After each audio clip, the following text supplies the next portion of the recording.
أعوذ بالله من الشيطان الرجيم. بسم الله الرحمن الرحيم. إن الحمد لله نحمده ونستعينه ونستغفره ونعوذ بالله من شرور أنفسنا وسيئات أعمالنا. من يهده الله فلا مضل له ومن يضلل فلا هادي له، وأشهد أن لا إله إلا الله وحده لا شريك له، وأشهد أن محمدا عبده ورسوله صلى الله عليه وآله وسلم تسليما كثيرا. أما بعد، د سرور کائنات صلی الله علیه و آله وسلم ژوند. محترم ورونو، زموږ کیسه دې ځای ته رارسېدلې وه. موږ د رسول الله صلی الله علیه و آله وسلم د مبارک میلاد زیری او عجب حالات بیانول، او ومو ویل چې د ده صلی الله علیه و آله وسلم د مور د حمل موده بې دردو او تکالیف وه، او کم وخت چې دی علیه الصلاة وسلام پیدا سو، پر دواړو لاسو یې تکیه کړې وه او سر یې لوړ نیولی و لکه آسمان ته چې ګوري. بل دا چې دی صلی الله علیه و آله وسلم مختون وزیږدی، یعنی سنت کړه سوی و، او مسرور وزیږدی، یعنی نو یې هم پرې سوی و. زموږ د کوچنیانو نوخو د مور څخه ورپریکي او هغه پاته بیا څو ورځې وروسته لویږي. خو رسول الله صلی الله علیه و آله وسلم د دې شیانو څخه فارغه پیدا سو، او کم وخت چې د ده علیه الصلاة وسلام د ولادت زیری پر عبدالمطلب وسو، هغه ډېر په خوشحاله سو. او کم وخت چې بیا دا حالات هم ورته بیان سوه چې مختون دی، مسرور دی، او پر خپلو لاسو یې تکیه کړې وه، نور هم خوشحاله سو او ویل والله دې زوی لرمې یو درجه او مقام سته. څنګه په دا عجبه طریقه سره پیدا کیږي؟ دا بې څه نه دي. او د ډېرې خوشحالۍ څخه یې محمد صلی الله علیه و آله وسلم په غېږ کې واخیستی او کعبې شریفې ته یې دننه بوتی، او هلته یې د ده صلی الله علیه و آله وسلم پر زیږېدو د الله جل جلاله شکر ادا کړي. که څه هم تر دغه وخته لا نوم نه دی پر ایښول سوی، مګر چې بیا یې د محمد نوم پر کښېښاوه، په دې کې یو سر او راز و. هغه دا چې یو وخت عبدالمطلب شام ته په سفر تللی و. په دې سفر کې یې نور 3 نفره هم ملګري وه، او هلته یې د یوه حبر سره ولیدل. حبر یا حبر د یهودو عالم ته ویل کیږي. حبر پوښتنه ځینې وکړه چې تاسې د کوم ځای یاست؟ دوی ویل موږ د مکې یو. حبر ورته ویل ستاسې په جزیرة العرب کې نبی الاخر زمان پیدا کیږي. قصه ډېره اوږده ده، خلاصه دا چې دوی پوښتنه ځینې وکړه چې د دې نبي نوم به څه وي؟ حبر ویل نوم به محمد وي. ورونو، تر دغه د مخه په عربو کې د محمد نوم هیڅ نه و ایښول سوی. که تاسې د عربو په ټول تاریخ کې وګورئ، تر رسول الله صلی الله علیه و آله وسلم د مخه د هیچا نوم محمد نه دی تیر سوی. اوس نو دغه 4 نفره چې یو یې عبدالمطلب او 3 ملګري دي، کم وخت چې بیرته د شام څخه راغله، هر یو دا قصد او اراده درلوده چې زوی یې پیدا سي، نوم به محمد ایږدي. څرنګه چې د عبدالمطلب د عمر په حساب د اولاد امید نه و، نو ده دا نیت درلودی چې د ده په زامنو کې که د هر یو زوی پیدا سو، نوم به محمد ایږدي. نو ځکه یې د رسول الله صلی الله علیه و آله وسلم نوم محمد کښېښاوه. او هغه 3 نفره د عبدالمطلب ملګري دا وه: اول سلیمان ابن مجاشع چې د زوی نوم یې محمد کښېښاوه، چې دغه محمد د فرزدق نیکه دی، او فرزدق د عربو مشهوره شاعر دی.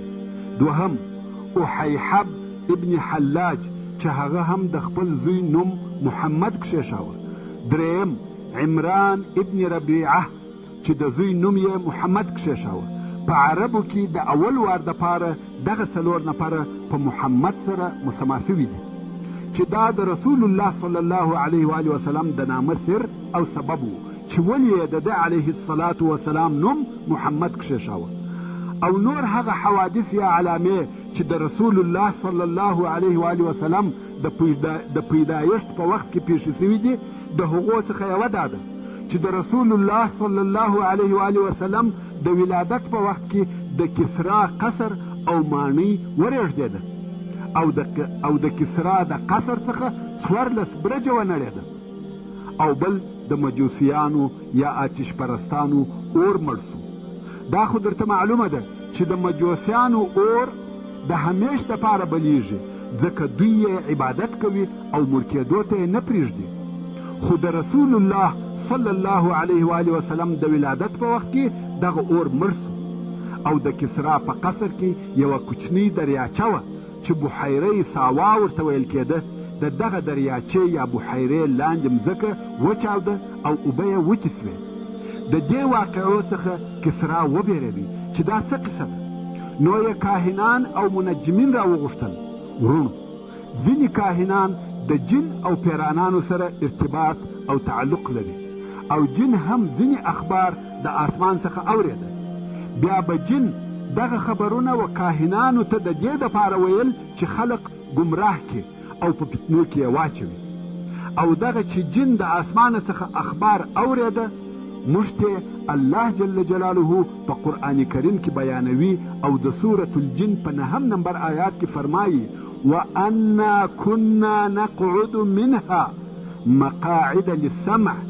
دا خبره پیرانان کوي او وایي موږ پخوا و دې آسمان ته د ناستې په ځایو کې کښېنستلو د پاره د دې چې یو خبر واورو.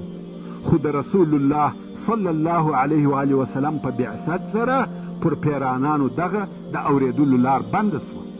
نو کم وخت چې کسرا د کاهنانو څخه پوښتنه وکړه چې دا څه قصه ده، ځینو کاهنانو ورته وویل چې دا واقعې د نبي د ولادت په سبب پیښې سوې. کسرا پوښتنه وکړه چې دغه 14 برجه ولې ونړېده. کاهنانو وویل چې د دې مقصد دا دی چې 14 پاچاهان به نور هم د فارس تیریږي، بیا نو د فارس پاچاهي ختمیږي. کسرا ویل 14 پاچاهان به نور هم راځي، بیا نو د فارس پاچاهي ختمیږي. دا ډېر اوږد وخت دی. خو د ده تر مرګ وروسته د فارس پر حکم مقابله شروع سوه.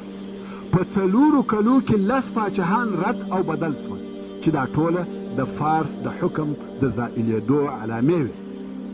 ورونو، د رسول الله صلی الله علیه و آله وسلم نسب یا شجره 3 حصې لري چې اوله حصه یې تر عدنان پورې رسیږي او پر دغه حصه یې د سیرت او انسابو ټول علما اتفاق لري، او هغه داسې ده: محمد ابن عبدالله ابن عبدالمطلب چې دغه عبدالمطلب اصلي نوم شیبه دی، ابن هاشم چې اصلي نوم یې عمر دی، ابن عبد مناف چې اصلي نوم یې مغیره دی، ابن قصی چې اصلي نوم یې زید دی،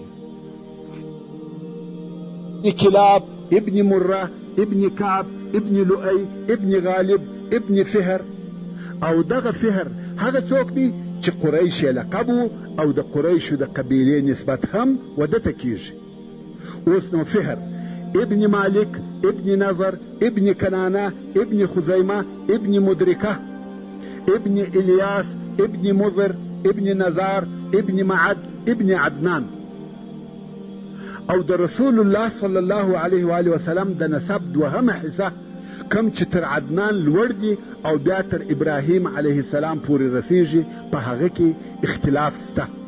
څوک یې قبلوي او تاییدوي او څوک څه نه پکښې وایي، چپ پاته دي.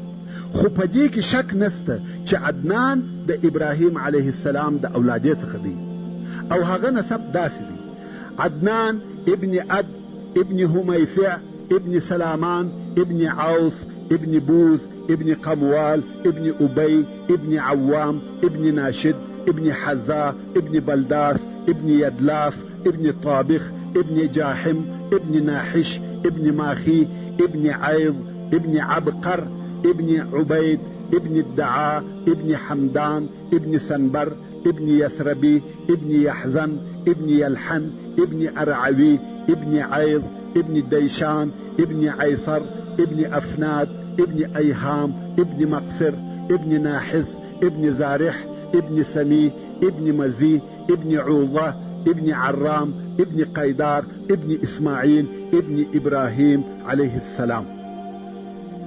او د رسول الله صلی الله علیه و آله وسلم د نسب درېیمه حصه چې د ابراهیم علیه السلام څخه لوړ بیا تر آدم علیه السلام پورې رسیږي، او دا هغه حصه ده چې بې شکه ځینې غیر صحیح شیان پکښې داخل سوي دي، او هغه داسې ده: ابراهیم علیه السلام ابن تاریح چې نوم یې آزر دی، ابن ناحور ابن ساروع ابن راعو ابن فالخ ابن عامر ابن شالخ ابن أرفخشد ابن سام ابن نوح عليه السلام ابن لامك ابن متوشلخ ابن أخنوخ ويلكيجي ابن أخنوخ ويلكيجي چې دغه أخنوخ إدريس عليه السلام دی.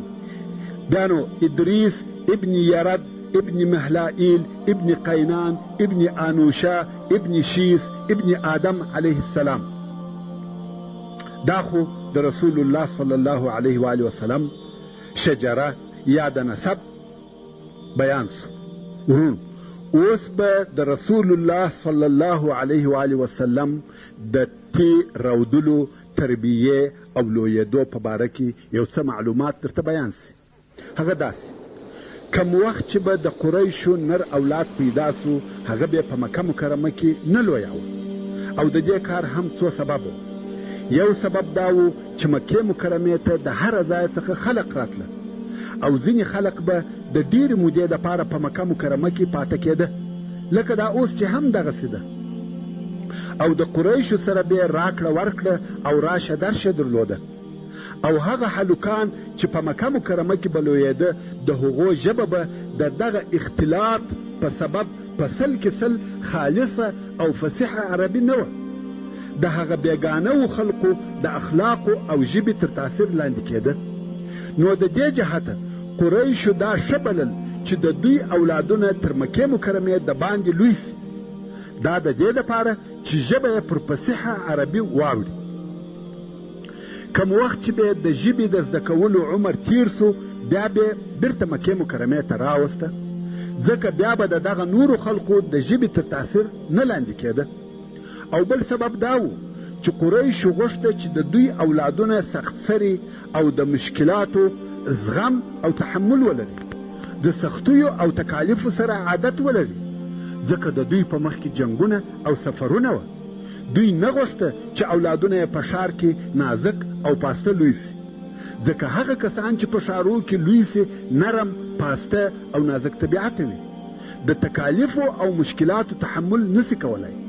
نو دا سختی او تکالیف په صحراو کې وه. د صحرا خلق سخت سری او متحمل وي. او دریم سبب دا و چې مکه مکرمه ښار او دینی مرکز و، د هر ځای څخه قسم قسم خلق ورته راتله، او دې خلقو د خپلو ځانو سره قسم قسم مرضونه راوړل، مګر صحرا د مرضو څخه پاکه وي. که اطرافي خلق د ښاري خلقو سره مقایسه سي، په هغو کې مرض کم او نادر پیدا کیږي. نو په دغه څو سببو د قریشو دا خوښه وه چې اولادونه یې تر مکې مکرمې د باندې لوی سي، نو ځکه خپل کوچني اولادونه یې د صحرا ودایګانو ته ورکول چې هغه یې و صحرا ته بوځي او هلته یې لوی کړي. بیا چې به لوی سوه، نو بیا بیرته مکې مکرمې ته راوسته، او د صحرا خلقو بیا دا کار د رزق د پیدا کېدو دپاره کاوه. خدایګانو پر دې کار تنخواه او معلومه مزدوري نه اخیسته. دا یې عیب باله چې د شیدو قیمت واخلي، د کوچني د اخیستلو په وخت کې پر کم مبلغ تنخواه یا د شیدو پر بدل هیڅ اتفاق نه کېدی. خو بیا څه موده ترمنځ او په آخر کې د کوچني د مور او پلار د طرفه ودایي ته هدیې او سوغاتونه ورکول کېده، چې په هغه هدیو به دایګانو خپله ګزاره کول، او دغه د صحرا دایګانې به څه موده ترمنځ و مکې مکرمې ته راتلې او هغه نوي پیدا سوي کوچنیان به ورسره بیول. په دغه وخت کې چې رسول الله صلی الله علیه و آله وسلم و دنیا ته تشریف راوړی، د بني سعد څخه دایګانې راغلې چې په مکه مکرمه کې نوي پیدا سوي کوچنیان ورسره بوځي. د دوی په جمله کې یوه ښځه یا دایي وه چې نوم یې حلیمه و او د میړه نوم یې حارث و. نو دایګانې راغلې چې د تی کوچنیان واخلي او بویسي. د بني سعد قبیله ټوله غریبان وه، خاصتا په دغه کال چې بارانونه هم نه وه او وچکالي وه. په دوی کې بیا حلیمه ډېره غریبه وه. حلیمې خپل کوچنی د تی زوی هم درلودی او په قریشو کې ګرځي چې یو بل کوچنی هم پیدا کړي او د دغه خپل زوی سره تی ورکړي. خو حلیمه په خپله وایي چې د ډېرې لوږې او غریبۍ په سبب مې دونه شیدې نه درلودې چې دغه خپل زوی په موړ کم، نو څنګه به دا بل کوچنی ورسره مړوم؟ مګر احتیاج او غریبۍ و دې کار ته مجبوره کړم. نو حلیمه چې د خپلې قبیلې څخه راتله پر یوه خره باندې سپره وه چې دا خره په خپله هم ډېره ډنګره او ضعیفه وه. د ضعف په سبب به پر لارې تر ټوله قافلې وروسته رهي وه او نورو ښځو به نارې پر وهلې چې حلیمې ژر سه ودې ځنډولو. او حلیمې چې به هر څه کوښښ وکړي چې خره یې چابکه سي، هغه نه سوای تلای. خیر، په ډېر تکلیف یې ځان و مکې مکرمې ته ورساوه. اوس نو په مکه مکرمه کې دایګانې کور په کور په کوچنیانو پسې ګرځي او هره دایي چې د رسول الله صلی الله علیه و آله وسلم مور آمینې ته راسي او په دې پوه سي چې هلک یتیم دی، په پټه خوله یې پرېږدي. دا ځکه چې دایګانو په اول کې د تنخوا یا مزدورۍ خبرې نه کولې او امید به یې ټوله و هغه هدیو او سوغاتو ته و چې په وروسته کې ورکول کېده. نو چې پوه به سوې چې هلک یتیم دی، پلار نه لري، نو ویل مور به موږ ته څه هدیه راکړي. نو بیا په پټه خوله هلک پرېښاوه، د کوره به ووتې. دایګانو داسې فکر کاوه چې نیکه دونه غمخور نه دی لکه پلار او مور دونه عاید نه لري، نو موږ ته څه نسي راکولی. نو ټولو دایګانو محمد صلی الله علیه و آله وسلم پرېښاوه. راسئ چې دغه قصه په خپله و حلیمې ته پرېږدو چې دا به په تفصیل سره راته بیان کړي. حلیمه السعدیه وایي: زه د خپل وطن څخه د خپل میړه او کوچني د تی د زوی سره د بني سعد د ښځو په ملګرتیا راووتم چې موږ ټولو د تی کوچنیان غوښته او دا داسې وچکال و چې موږ ته د خوړلو دپاره هیڅ شی نه و راپاته. زه پر یوې خرې سپراوم او زموږ سره یوه زړه اوښه د لوشلو دپاره را سره وه چې د دې شیدې به زموږ او زموږ د کوچني دپاره غذا وې. خو هغې هم په والله د لوږې یو څاڅکی شیدې نه کولې او موږ ټوله شپه د خپل کوچني د ژړا د لاسه خوب نه سوای کولی چې د لوږې به یې ژړل. نه زما په ټکي څه وه چې دی په موړ سي او نه زموږ اوښې شیدې کولې چې واده ته یې ورکړو. او موږ ټوله د باران په امید وو چې بارانونه وسي او کال آباد سي. خیر، زه پر دغه خپله خره راووتم چې د خپلو ټولو ملګرو دپاره تکلیف او دردسر وم، ځکه زما خره ډنګره او د ضعف د لاسه پر لارې نه سوای تلای. د ملګرو به مې دغه نارې وې چې حلیمې ژر سه او ژر سه. خیر، مکې مکرمې ته راورسېدو او موږ ټوله په کورو کې په کوچنیانو پسې ګرځو. په موږ ټولو کې داسې ښځه نه وه چې و هغې ته دې د محمد صلی الله علیه و آله وسلم د اخیستلو نه وي ویل سوي، خو چې دا به یې ورته وویل چې یتیم دی، هر یوې پرېښاوه. ځکه موږ د کوچني د پلار څخه د هدیو او تحفو امید درلودی، خو کوم وخت چې به دا راته وویل سوی چې هلک یتیم دی، نو موږ به ویل چې مور او نیکه به یې څه راکړي. نو موږ ټولو په دغه سبب نه اخیستی. په آخر کې په موږ ټولو کې یوه ښځه هم نه سوه پاته چې یو کوچنی دې پیدا نه کړي بې له ما څخه. اوس چې موږ بیرته تر مکې مکرمې د باندې خپل د اړولو ځای ته راغلو او و بني سعد ته مو د تلو اراده سوه، نو ما و خپل خاوند ته وویل: په والله زما دا نه ده خوښه چې زما ټولو ملګرو ښځو دې کوچنیان پیدا کړي وي او زه دې بې کوچني ولاړه سم. زه و هغه یتیم کوچني ته ورځم او هغه اخلم. میړه مې ویل ښه دی ورسه وایې اخله، شاید چې دغه یتیم زموږ دپاره د برکت سبب سي. نو وایي ورغلم او محمد صلی الله علیه و آله وسلم مې راواخیستی او د ده د اخیستلو بل هیڅ سبب نه و بې له دې څخه چې ما بل کوچنی نه کوي پیدا. کم وخت چې مې دی صلی الله علیه و آله وسلم راواخیستی او خپل ځای ته راغلم او تیته مې ور واچاوه، چې مې زما د خوښې سره سم شیدې پر رایله کړې. ده تر هغو رودلې چې مړېدی او د ده ورور چې زما زوی و هغه هم تر مړېدو ورودلې او بیا دواړه بیده سوه. حال دا چې زموږ کوچنی تر دغه د مخه د لوږې نه سوی بیدېدلی. او بیا مې میړه و هغه زړې اوښې ته ور ولاړ سو چې ویل وشي.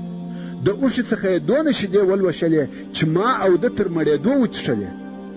دا شپه ښه په خیر راباندې تېره سوه. حلیمه وایي په سهار کې زما ملګرو ښځو راته ویل یا حلیمه په والله مبارک او د برکته ډک کوچنی دې اخیستی دی. ما ویل زما هم دغه امید دی. حلیمه وایي په دغه سهار زه پر هغه خپلې خرې سپره سوم، محمد مې هم را سره واخیستی او د خپل کلي پر طرف رهي سو.